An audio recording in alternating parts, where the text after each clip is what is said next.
This is the Kemp's Ridley turtle, and it is one of the most endangered sea turtles in the world. So I guess it's a privilege and an honor to be able to work with them, and it's very rewarding to be able to release them back in the wild and keep up the numbers and try to save them. We've been working very closely with BP, the federal agencies and state agencies to rescue, recover, rehabilitate, and release. There's always concern what happens to the animals that are released. Just releasing an animal and not knowing what happened to it, to us was really not acceptable.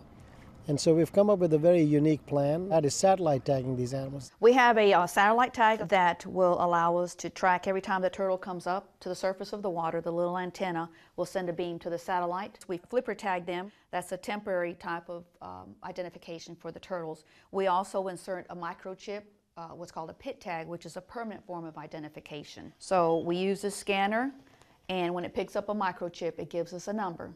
And that number is logged into their file, and it goes into a central database, so we can always know where that animal came from.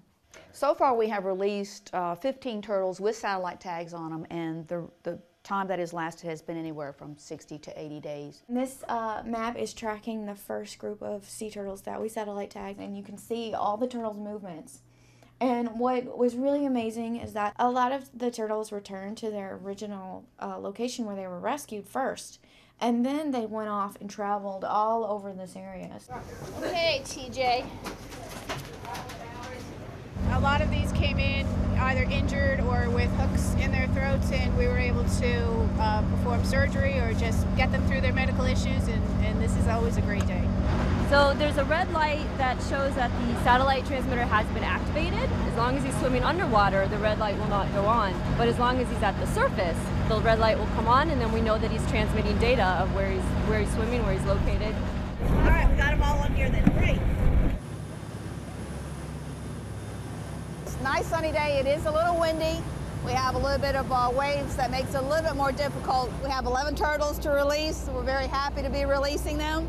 The exciting part is we've got the satellite tags on 4 of the turtles, so we'll be able to monitor where they go around the Mississippi Sound, or if they go to Louisiana, where they decide to go. So that's really exciting to be able to know what happens to them and keep an eye on them for a little bit longer. Now you'll want to time your release when the waves come up so that you can just gently lay it into the wave. And the wave's coming right there. There you go. Good job. Good job. Woohoo! All right, there she goes. And she's still up on top, and we'll just watch her till she goes under. There's the deep breath, and she went under. Yes. Good job. One of the things in the past releases that was lacking, nobody really knew once you released it, did it make it? And I think finally we have struck on a mechanism that we can say, yeah, they're doing fine.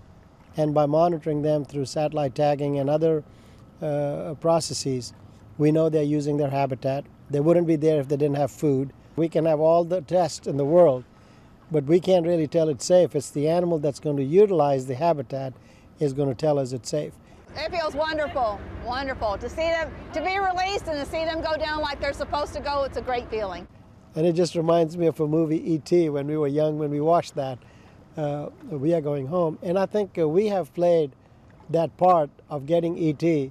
back home. And I think I look back and seeing that movie reminds me of that all of us work together and get them back so that every one of them will have a chance to grow, multiply, and then get that is the first step in the recovery of our environment. Go home. There you go.